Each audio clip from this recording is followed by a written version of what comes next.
নমস্কার, আমি জ্যোতিষতন্ত্র পি কুমার বলছি মন্ত্রের যন্ত্র থেকে। আজকে একটা গুরুত্বপূর্ণ অধ্যায় আমি আপনাদের কাছে নিয়ে আসলাম, সেটা হচ্ছে ফেং সুই। এই ফেং সুই আপনার জীবনে অনেক কিছুই কিন্তু ফলবর্তী করতে পারে যদি আমরা সেরকমভাবে নিয়ম মাফিক এবং নিষ্ঠার সঙ্গে পালন করতে পারি। আমি আজকে যেই আলোচনাটা করব ফেং সুই মতে, সেটা হচ্ছে ঋণাত্মক শক্তিকে দূর করার জন্য আমরা কি ব্যবহার করতে পারি এবং কি জ্বালালে আমাদের এই ঋণাত্মক শক্তিকে দূর করতে পারবো। তা শোনার আগে সাবস্ক্রাইব, শেয়ার এবং লাইক করবেন। এই কারণেই করবেন, তাহলে আগামী দিনে মন্ত্রের যন্ত্র আপনাদের কাছে পৌঁছে দিতে পারে সব অজানা কথা, যেগুলো অনেক মানুষ জানেন না। সেই ক্ষেত্রে আজকে ফেং সুইতে হচ্ছে কি জ্বালালে আপনি এই ঋণাত্মক শক্তি দূর করতে পারবেন। মানে প্রত্যেক বাড়ি বা ফ্ল্যাট ভগবানের পূজার জন্য আমরা কি ব্যবহার করি? ধূপ ব্যবহার করি বা ধূপকাঠি আমরা ব্যবহার করি। এটা বহুদিন যুগ যুগ ধরে কিন্তু প্রচলিত আছে। তাই ধূপকাঠি একটি মনোরম সুগন্ধ ছড়ায়, এটা আমরা কিন্তু সবাই জানি।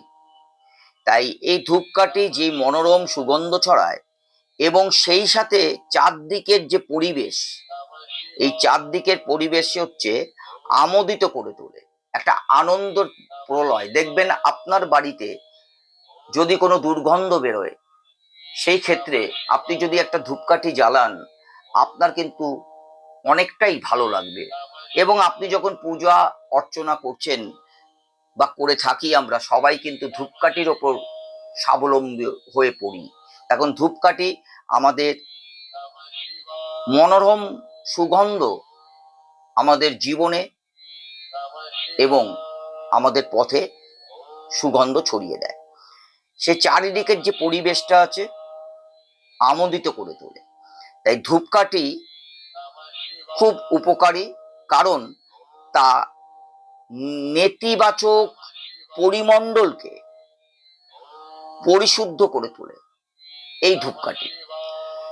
তাই ধূপকাঠি জ্বালাবেন, শুধু পুজো অর্চনার সময় যে ধূপকাঠি জ্বালাবেন তা নয়, মাঝে মাঝে যদি আপনি বাড়িতে থাকেন, সেই ক্ষেত্রে যদি একটা সুগন্ধি ধূপকাঠি আপনি জ্বালিয়ে রাখেন, দেখবেন অনেক দিক দিয়ে আপনি কিন্তু তার একটা উপকার পেতে থাকবেন। ধূপ জ্বালানো হলে ইতিবাচক শক্তি সৃষ্টি করে, একদম মাথায় রাখবেন যে ধূপ জ্বালানো হলে ইতিবাচক শক্তি সৃষ্টি করে আর সেই স্থানটিকে পবিত্র করে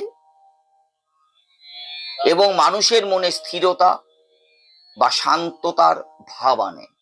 ধূপকাঠি কত কিছু কাজ করে যদি আমরা সুন্দর ধূপকাঠি, সুগন্ধি ধূপকাঠি আমরা যদি ব্যবহার করে থাকি।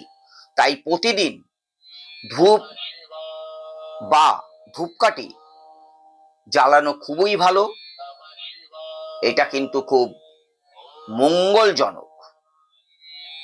তাই আপনারা এই ঋণাত্মক শক্তিকে দূর করার জন্য এই ধূপকাঠি ব্যবহার করতে পারেন। ভীষণভাবে এর একটা উপকার আপনার জন্য আছে। নমস্কার।